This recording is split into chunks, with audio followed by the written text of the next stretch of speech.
Okay, well, thank you very much. And it's very good to be with you.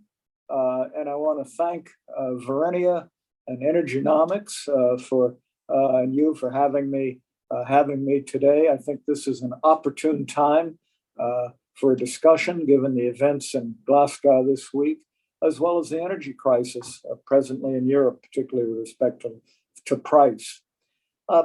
First, let me say, with respect to Glasgow, that the Biden administration is fully committed. And President Biden, Secretary Kerry are working every hour at Glasgow to come to a favorable outcome. They're working with different countries to increase their commitments. They're working to reach agreements for financing, particularly with respect to developing countries and other issues. I think I should also mention that, and maybe this hasn't gotten enough attention, that President Biden, just in the last few weeks, has made, I think, two very significant achievements. One, the US and the EU have agreed on a global methane agreement and working to get other countries to sign on to reduce methane, which is such a huge contributor to emissions. The other thing is that I think is very important is that President Biden is reducing or modifying the tariffs on aluminum and steel in Europe and allowing a considerable amount of product into the United States. And also in part of the agreement is to work together and to cooperate to decarbonize the steel and aluminum industries. So a lot's being done. I might also say that the administration has accomplished a lot from a regulatory standpoint to reach climate goals. And ultimately, I think the president will get through his reconciliation package, which includes a huge amount going towards dealing with climate change. Congress will pass that, I believe, in the coming weeks. I know it looks very messy. It is very messy, but I think all of you in Romania know how difficult it can be in dealing with a parliament. So I think that's going to all work out. Let me say a few words on the energy crisis in Europe. There are a lot of causes, I think, for this crisis.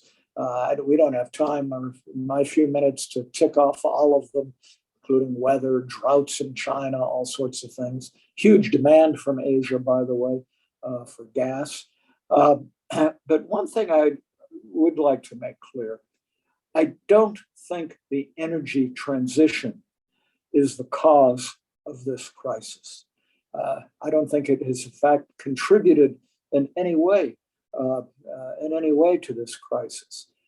However, there's certainly a suspicion particularly among the population, that it has. And it does point out that renewables alone, and Romania is doing very well with respect to renewables, but that renewables on their own is not going to solve the problem. Gas has to play a major role certainly in the midterm as part of the solution. And gas has to be part of an all-of-the-above approach to the energy transition.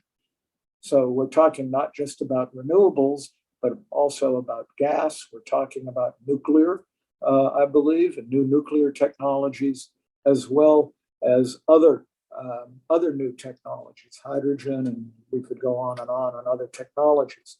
But I think that the crisis also emphasizes the need for a just transition relating to climate change. It's going to cost money. It's going to affect people's lives.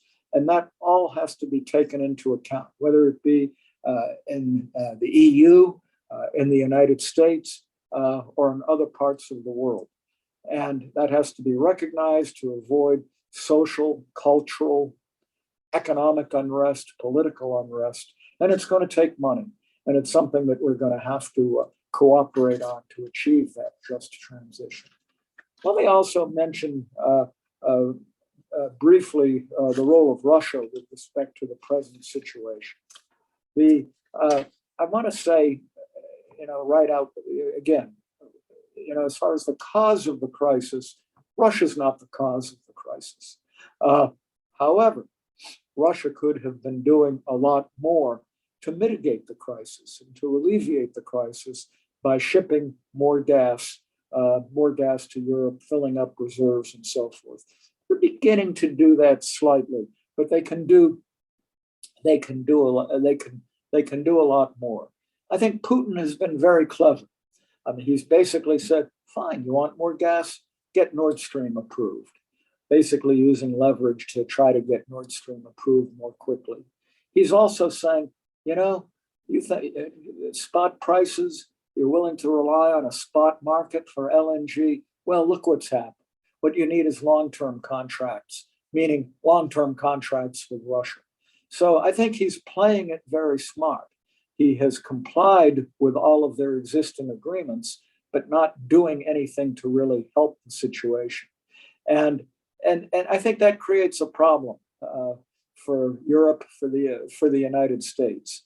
He's complied with all of his agreements. I think it's going to be difficult for the US and Germany, for example, to agree on new sanctions against Russia because of this. Even though I would certainly argue that Russia is using energy as a political weapon. But what it means for certain is that we're all going to have to cooperate to develop alternative sources, develop alternative energy sources to mitigate the dependence on, to mitigate any dependence on Russian gas.